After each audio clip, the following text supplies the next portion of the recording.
നമുക്കിനി പഠിക്കാൻ വേണ്ടിയുള്ളത് second മൊഡ്യൂളിലെ already തന്നെ നമ്മൾ കൺസെപ്റ്റ് ഓഫ് റിട്ടാർഡ് പൊട്ടൻഷ്യൽ പഠിച്ചു കഴിഞ്ഞു. ഇനി field, directivity, radiation resistance of short wave ഡൈപോളും അതുപോലെ തന്നെ ഹാഫ് വേവ് ഡൈപോളുമാണ്. അപ്പം നമ്മളിപ്പോൾ ആദ്യം പഠിക്കാൻ വേണ്ടി പോകുന്നത് നമ്മുടെ ഷോർട്ട് ഡൈപോളിൻ്റെ ഫീൽഡിനെ പറ്റിയാണ് നമ്മളിവിടെ എടുക്കുന്നത്. ഇതെന്ന് പറഞ്ഞു കഴിഞ്ഞാൽ ഒരു ഡെറിവേഷനാണ്. ഇതിൻ്റെ പോലത്തെ നമുക്ക് നമ്മൾ ഷോർട്ട് ഡൈപോൾ ആൻറ്റിനയുടെ തന്നെ 3 ഡെറിവേഷൻസ് നമുക്ക് പഠിക്കാനുണ്ട്. ഫീൽഡിൻ്റെ ഉണ്ട്, ഡയറക്ടിവിറ്റിയുടെ ഉണ്ട്, റേഡിയേഷൻ റെസിസ്റ്റൻസിൻ്റെ ഉണ്ട്. അതേപോലെ തന്നെയാണ് നമുക്ക് ഹാഫ് വേവ് ഡൈപോളിൻ്റെയും. ഇതിനകത്ത് ഷുവർ ക്വസ്റ്റ്യൻ ആണ്. ഈ ഒരു 6 ഡെറിവേഷൻസ് നമ്മൾ പഠിക്കുന്ന നമുക്ക് കൃത്യമായിട്ട് അതിന് 2 ഡെറിവേഷൻ എന്താണേലും ക്വസ്റ്റ്യൻ വന്നിരിക്കും. ചിലപ്പോൾ അത് 10 മാർക്കിൻ്റെയോ 15 മാർക്കിൻ്റെയോ അങ്ങനെ ലോങ് ആൻസർ തന്നെയായിരിക്കും വരിക. അപ്പം നമുക്ക് ഷോർട്ട് ഡൈപോൾ ആൻറ്റിന നോക്കാം. അപ്പം നമുക്ക് ഈ പേര് പറയുന്ന പോലെ ഷോർട്ടാണ് സംഭവം. അപ്പം ഡൈപോൾ ആൻറ്റിന. അപ്പം ഡൈപോൾ ആൻറ്റിന നമുക്ക് സാധാരണ λ/2 ആണ് നമ്മൾ ലെങ്ത് എടുക്കുന്നത്. അപ്പം ലാംഡയേക്കാളും ഒരുപാട് ചെറുത് ലെങ്ത് ഉള്ള ഒരു ആൻറ്റിനയാണ് നമ്മൾ ഷോർട്ട് ഡൈപോൾ എന്ന് പറഞ്ഞ് വിളിക്കുന്നത്. അപ്പോൾ ഷോർട്ട് ഡൈപോളിൻ്റെ നമ്മൾ എടുക്കുമ്പോഴത്തേക്ക് അതിൻ്റെ ഒരു ഡയഗ്രം നമ്മൾ വരയ്ക്കുവാണെങ്കിൽ 2 എൻ പ്ലേറ്റ് ഉണ്ട്. എൻ പ്ലേറ്റ് ഒരു ട്രാൻസ്മിഷൻ ലൈൻ കണക്ട് ചെയ്തിരിക്കുകയാണ് നമ്മൾ ചെയ്തേക്കുന്നത്. പോകുന്നതിൻ്റെ ടോട്ടൽ ലെങ്ത് എന്ന് പറഞ്ഞാൽ L ആണ്, ക്യാപിറ്റൽ ലെറ്റർ L ആയിട്ടാണ് നമ്മളിവിടെ എടുത്തേക്കുന്നത്. അതുപോലെ തന്നെ ഷോർട്ട് ഡൈപോൾ ആണെങ്കിൽ നമുക്ക് ഹെർസിയൻ ഡൈപോൾ എന്ന് പറയാൻ വേണ്ടി പറ്റും. അപ്പോൾ ഹെർസിയൻ ഡൈപോൾ എന്ന് പറഞ്ഞു കഴിഞ്ഞാൽ ഒരു ഹൈപ്പോത്തറ്റിക്കൽ ആൻറ്റിനയാണ്. അതുപോലെ തന്നെ ഷോർട്ടാണ്, ഐസൊലേറ്റഡ് കണ്ടക്ടറാണ്. Isolated conductor carrying uniform alternating current. അതിനെയാണ് നമ്മൾ ഹെർസിയൻ ഡൈപോൾ എന്ന് പറയുന്നത്. അപ്പം നമ്മളിവിടെ കൺസിഡർ ചെയ്തേക്കുന്നതെന്ന് വെച്ച് കഴിഞ്ഞാൽ ഒരു എൻ പ്ലേറ്റ് ഉണ്ട്. നമ്മളിവിടെ പറഞ്ഞായിരുന്നു ഒരു ട്രാൻസ്മിഷൻ ലൈൻ ഉണ്ട്. ട്രാൻസ്മിഷൻ ലൈനിൽ നമുക്ക് 2 എൻ പ്ലേറ്റ് ഇവിടെ കണക്ട് ചെയ്തിട്ടുണ്ട്.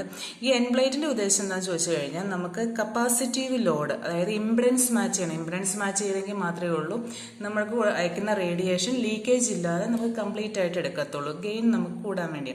അപ്പോൾ എൻ പ്ലേറ്റ് എന്ന് പറഞ്ഞു കഴിഞ്ഞാൽ നമ്മളൊരു കപ്പാസിറ്റീവ് ലോഡിങ്ങിന് വേണ്ടിയാണ് നമ്മൾ എൻ പ്ലേറ്റ് യൂസ് ചെയ്തേക്കുന്നത്. പിന്നെയുള്ള ബാലൻസ്ഡ് ട്രാൻസ്മിഷൻ ലൈനാണ്. ബാലൻസ്ഡ് ട്രാൻസ്മിഷൻ ലൈൻ എന്ന് പറഞ്ഞാൽ ഇംപിഡൻസ് മാച്ചിങ് കറക്റ്റ് ആകാൻ വേണ്ടിയാണ്, അതായത് പെർഫെക്റ്റ് റേഡിയേഷന് വേണ്ടിയാണ് ബാലൻസ്ഡ് ട്രാൻസ്മിഷൻ ലൈൻ. ഇതാണ്. അപ്പം നമുക്ക് ഇതെന്ത് ചെയ്യുന്നത് ഏറ്റവും ചെറുതാണ് നമ്മളിവിടെ പറയുകയും ചെയ്തു. അപ്പം പറയുകയും ചെയ്ത് കഴിഞ്ഞാൽ നമുക്കറിയാം ഇതിനെ ഒരു തിൻ കണ്ടക്ടറായിട്ട് കൺസിഡർ ചെയ്ത് കഴിഞ്ഞാൽ യൂണിഫോം കറണ്ടാണ് നമുക്ക് ഇതിലൂടെ പാസ് ചെയ്യുന്നത്. അപ്പം ഇതിനെ നമുക്ക് ഇക്വലൻ്റ് ആയിട്ട് ഒരു ഷോർട്ട് ഡൈപോൾ ആയിട്ട് നമുക്ക് ഇങ്ങനെ വരയ്ക്കാൻ വേണ്ടി പറ്റും. ഇപ്പം ഡൈപോൾ എന്ന് പറഞ്ഞു കഴിഞ്ഞാൽ നമ്മൾ ഓൾറെഡി തന്നെ പറഞ്ഞിട്ടുണ്ട്, 2 ചാർജസ്, ഒരു പോസിറ്റീവ് നെഗറ്റീവ് ചാർജസ് ഒരു ചെറിയ ഡിസ്റ്റൻസ് L എന്ന് പറയുന്ന ഒരു ചെറിയ ഡിസ്റ്റൻസിൽ നമ്മൾ എടുക്കുകയാണ് ചെയ്തേക്കുന്നത്. I എന്ന് പറയുന്ന കറണ്ടാണ് ഇതിലൂടെ പാസ് ചെയ്യുന്നത്. പിന്നെ അതുപോലെ നമുക്ക് ഇതിൻ്റെ ഡയമീറ്റർ എന്ന് പറഞ്ഞാലും നമ്മളെടുക്കുന്ന Lനേക്കാൾ ഒരുപാട് ചെറുതാണ് ഡയമീറ്റർ എന്ന് പറയുക. അതുകൊണ്ടാണ് നമ്മളൊരു ലീനിയർ കറണ്ട് ക്യാരിങ് കണ്ടക്ടറായിട്ടാണ് നമ്മളിതിനെ കൺസിഡർ ചെയ്യുന്നത്. ഷോർട്ട് ഡൈപോളിൻ്റെ ചെറിയ കാര്യങ്ങളാണ് പറഞ്ഞേക്കുന്നത്. ഇത്രയാണ് ഷോർട്ട് ഡൈപോൾ. അപ്പം നമുക്ക് ഈ ഷോർട്ട് ഡൈപോളിൻ്റെ ഫീൽഡാണ് നോക്കുന്നത്. ഫീൽഡ് നോക്കുമ്പോഴത്തേക്ക് മെയിനായിട്ട് നമ്മൾക്കറിയാം ഇലക്ട്രിക്കൽ കമ്പോണൻസും ഉണ്ടായിരിക്കും, അതുപോലെ തന്നെ മാഗ്നറ്റിക് കമ്പോണൻസും ഉണ്ടായിരിക്കും. ഓൾറെഡി തന്നെ നമുക്ക് റിട്ടാർഡഡ് വെക്റ്റർ പൊട്ടൻഷ്യലിനകത്ത് നമ്മൾ 2 പൊട്ടൻഷ്യൽ നമ്മൾ പഠിച്ചിരുന്നു. മാഗ്നറ്റിക് വെക്റ്റർ പൊട്ടൻഷ്യൽ എന്നും പഠിച്ചിരുന്നു, അതുപോലെ തന്നെ ഇലക്ട്രിക് സ്കെയിലാർ പൊട്ടൻഷ്യലും പഠിച്ചിരുന്നു. അപ്പം നമ്മൾ ആദ്യമേ തന്നെ നമ്മൾ എടുക്കുന്നത് എന്താണെന്ന് ചോദിച്ചു കഴിഞ്ഞാൽ മാഗ്നറ്റിക് വെക്റ്റർ പൊട്ടൻഷ്യലിനാണ് നമ്മളിവിടെ കൺസിഡർ ചെയ്യാൻ വേണ്ടി പോകുന്നത് ഫസ്റ്റ് കേസിൽ തന്നെ. അപ്പം നമുക്കിവിടെ എടുക്കുമ്പോഴത്തേക്ക് നമ്മൾ കഴിഞ്ഞ ക്ലാസ്സിൽ പഠിച്ച പോലെ തന്നെ റിട്ടാർഡഡ് വെക്റ്റർ പൊട്ടൻഷ്യൽ എന്ന് പറയുന്നതിനകത്ത് നമ്മൾ പഠിച്ചൊരു ഇക്വേഷനാണ് നമ്മളിവിടെ എടുക്കുന്നത്. AR = μ/4π triple integral J × T-R/C (R × dV). ഇതിപ്പോൾ നമ്മൾ പറഞ്ഞിരുന്നു ഒരു T-R/C സമയത്തുണ്ടാകുന്ന നമ്മളുടെ ഒരു പോയിന്റ് നമ്മൾ കൺസിഡർ ചെയ്തേക്കുന്നു. നമുക്കൊരു തിന്നായിട്ടുള്ള ഒരു കണ്ടക്ടർ നമ്മൾ എടുത്തു കഴിഞ്ഞാൽ അതിൽ നിന്നുള്ളൊരു കറണ്ട് വേരിയേഷൻസ് വരുമ്പോഴത്തേക്കുള്ള പൊട്ടൻഷ്യൽ ചേഞ്ച് അല്ലെങ്കിൽ അതിൻ്റെ വേരിയേഷൻ ഒരു P എന്ന് പറഞ്ഞ പോയിന്റിലെത്തുന്നു. അതെന്ന് പറഞ്ഞാൽ നമുക്ക് എടുക്കുന്ന T എന്ന് പറയുന്ന സമയത്തുള്ളതല്ല, അതിന് തൊട്ട് മുന്നിലുള്ള T- ഒരു റിട്ടാർഡ് ടൈമിലുള്ളതാണ്. അതുകൊണ്ടാണ് നമ്മൾ അതിനെ മാഗ്നറ്റിക് വെക്റ്റർ പൊട്ടൻഷ്യൽ നമ്മൾ ഡീറ്റെയിൽഡ് ആയിട്ട് പറഞ്ഞിരുന്നു. അപ്പോൾ നമ്മളിവിടെ എടുക്കുന്നത് ഷോർട്ട് ഡൈപോളിനകത്തുള്ള മാഗ്നറ്റിക് വെക്റ്റർ പൊട്ടൻഷ്യലിൻ്റെ കേസ് വരുമ്പം AR = μ/4π triple integral volume integral J T-R/C (R × dV). അപ്പോൾ നമുക്കിവിടെ തന്നെ കാണാം ഇതെന്ന് പറഞ്ഞാൽ നമുക്ക് എടുത്തേക്കുന്ന ഷോർട്ട് ഡൈപോൾ. അപ്പോൾ R ഡിസ്റ്റൻസിൽ P എന്ന് പറഞ്ഞൊരു പോയിന്റ് നമ്മളിവിടെ കൺസിഡർ ചെയ്തേക്കുന്നത്. കറണ്ട് ഉണ്ട് I എന്ന് പറഞ്ഞ കറണ്ട് ടോട്ടൽ ലെങ്ത് ആണ്. നമ്മളുടെ ടോട്ടൽ ലെങ്ത് നമുക്ക് L ആയിട്ട് ഇവിടെ കൺസിഡർ ചെയ്യാം.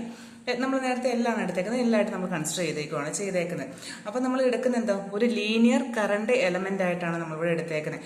അപ്പോൾ ഇതൊരു നേരത്തെ പറഞ്ഞു, ഇതൊരു ചെറിയ എലമെന്റ് ആണ് നമ്മൾ എടുക്കുന്നത്. അപ്പോൾ ഡയമീറ്റർ എന്ന് പറഞ്ഞാൽ വളരെ കുറവാണ്. അപ്പോൾ ഒരു ലീനിയർ കറണ്ട് എലമെന്റ് ആയിട്ട് എടുക്കുവാണ്. ഇതിന്റെ R എന്ന് പറയുന്ന വാല്യൂ എല്ലിന്റെ വാല്യൂ ആയിട്ട് ഏകദേശം കമ്പാറബിൾ ആണ്. അതുകൊണ്ടാണ് നമ്മൾ റിട്ടാർഡഡ് വെക്ടർ പൊട്ടൻഷ്യൽ നമ്മൾ എപ്പോഴും എന്താ Z ഡയറക്ഷനിലാണ് നമ്മളിവിടെ കൺസിഡർ ചെയ്യുന്നത്. അതായത് ഒരു ഡയറക്ഷനിൽ മാത്രമേ കിടന്നത്, അതായത് ലെങ്തിലുള്ള ആ ഡയറക്ഷനിലെ റിട്ടാർഡഡ് വെക്ടർ പൊട്ടൻഷ്യലാണ് നമ്മളിവിടെ കൺസിഡർ ചെയ്യുന്നത്. അപ്പം നമ്മളുടെ AR എന്ന് പറയുന്ന മാഗ്നറ്റിക് വെക്ടർ പൊട്ടൻഷ്യലെ നമുക്ക് കുറച്ചും കൂടെ ചേഞ്ച് ചെയ്യാൻ വേണ്ടി പറ്റും.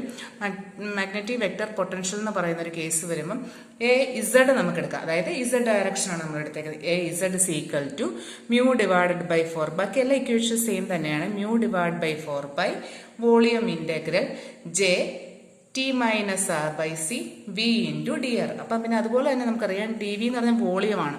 ഇപ്പം ഞാൻ നേരത്തെ പറഞ്ഞ പോലെ തന്നെ വോളിയം എന്ന് പറഞ്ഞാൽ വളരെ കുറവാണ്. ഡയമീറ്റർ ഒന്നും നമുക്ക് തീരെ, വോളിയം നമുക്ക് നെഗ്ലിജിബിളി സ്മോൾ ആണ്. സോ നമുക്ക് വോളിയം എന്ന് പറയുന്നത് DS into DL എഴുതാം. DS എന്ന് പറഞ്ഞു കഴിഞ്ഞാൽ നമുക്കറിയാം സർഫസിന്റെ കേസ് വരും, സർഫസിന്റെ വരുന്നതാണ്. DL എന്ന് പറഞ്ഞാൽ ലെങ്ത് തന്നെ. അപ്പൊ നമുക്ക് triple integral J dot DS DL എന്ന് പറയുന്ന സംഭവത്തെ നമുക്ക് I ഇൻറ്റു DL, അതാണ് നമ്മൾ നേരത്തെ പറഞ്ഞത് ലീനിയർ കറണ്ട് എലമെന്റ് ആയിട്ട് നമ്മൾ എടുക്കുക. ഇത്രയും നമ്മൾ പറയുന്നത് ഷോർട്ട് ഡൈപോൾ ആന്റിനയുടെ ഫീൽഡ്, മാഗ്നറ്റിക് ഫീൽഡ് കമ്പോണൻസിനെ പറ്റിയാണ് പറയാൻ വേണ്ടി പോകുന്നത്. അപ്പൊ ഇത്രയും കാര്യങ്ങൾ നമ്മൾ ഇതിന്റെ ജനറൽ ആയിട്ട് അറിഞ്ഞിരിക്കണം.